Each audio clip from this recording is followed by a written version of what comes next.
This channel does not promote any violent, harmful, or illegal activities. All content provided by this channel is meant for an educational purpose only. প্রথম দফার ভোটে সন্ত্রাসের বলি, শান্তিতে প্রথম দফা মিটলেও ভোটের দুদিন পরেই খুন। আসানসোলে আবাসনে ঢুকে কংগ্রেস সমর্থককে পিটিয়ে খুন।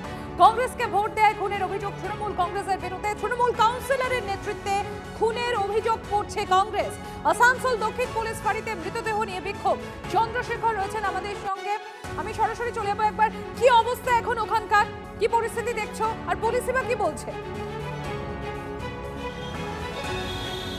দেখো, যে অভিযোগটা উঠেছিল যে কংগ্রেস প্রার্থীর নাম নেওয়াতে বা কংগ্রেস প্রার্থীর ঘনিষ্ঠ হওয়াতেই তাকে মারধর করা হয়েছে। প্রথমে সামান্য তর্কাতর্কি হচ্ছিল, তারপর তার উপর হামলার আরও বেড়ে যায় এবং ঘটনায় মৃত্যু হয়ে যায়। এবং এই ঘটনার পর মৃতদেহ রেখে থানার সামনে বিক্ষোভ দেখানো হচ্ছিল, দুষ্কৃতীদের ধরার দাবি জানানো হচ্ছিল। তার কারণ সিসি ক্যামেরা ফুটেজ পাওয়া গেছে, সেখানে দুষ্কৃতীদের চিহ্নিত করা গেছে। এরপর পুলিশ আশ্বাস দেয় যে এখন নির্বাচন কমিশনের যেহেতু আওতায় রয়েছে, এর পিছনে রাজনীতি আছে নাকি এটা নিছক অন্য দুর্ঘটনা সব দেখা হবে। মৃতের স্ত্রী একটা লিখিত অভিযোগ এখনো পর্যন্ত কেউ আটক বা কারোর গ্রেফতারি হয়েছে? এখনো পর্যন্ত এই ঘটনায় পূর্ণাঙ্গভাবে যেটা আমরা ড্রাফট বলি, সে ড্রাফট এখনও তৈরি হয়নি এবং মৃতদেহ এবং তদন্তের আশ্বাস দেওয়ার পরই মৃতদেহ নিয়ে ময়না তদন্তের জন্য জেলা হাসপাতালে পাঠানো হয়েছে। সঙ্গে তার স্ত্রী সেখানে গেছেন এবং কমপ্লেক্সে যারা বাসিন্দা রয়েছেন তারাও দাবি করেছেন দুষ্কৃতী ধরতে হবে। অভিযোগ দায়ের হচ্ছে থানায়। তার পাশাপাশি যিনি কংগ্রেসের প্রার্থী রয়েছেন ওই কমপ্লেক্সের যিনি আবার সম্পাদক প্রসূজিৎ পুইতন্ডি, তিনি এই পুরো ঘটনার পিছনে অভিযোগ করেছেন যে পুরো কমপ্লেক্স এবারে কংগ্রেস প্রার্থীকেই, ঘরের ছেলেকেই ভোট দিয়েছে।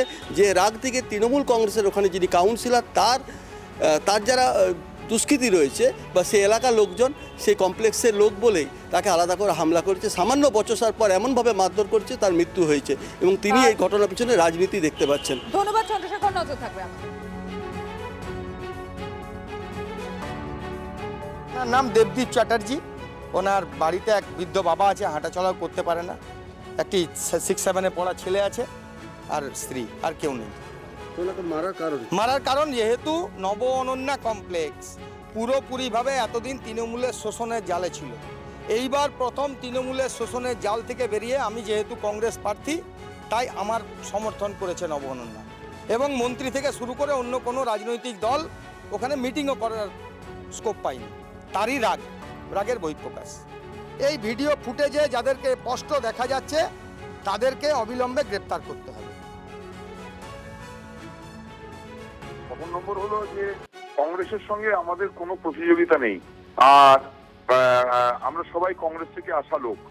সুতরাং কংগ্রেসীদের কোনো মারামারি বা খুনের অভিযোগ নেই। আর ব্যাপারটা হলো যেটা হয়তো ব্যক্তিগত ব্যাপার, আমরা পুলিশ প্রশাসনকে অনুরোধ করব ব্যাপারটা দেখার জন্য। আর খুনের রাজনীতিতে তৃণমূল বিশ্বাস করে না। তৃণমূল মানুষ নিয়ে রাজনীতি, এটা হয়তো ব্যক্তিগত ব্যাপার হতে পারে বা অন্য কিছু হতে পারে, এটা পুলিশ প্রশাসন খুঁজে বার করবে।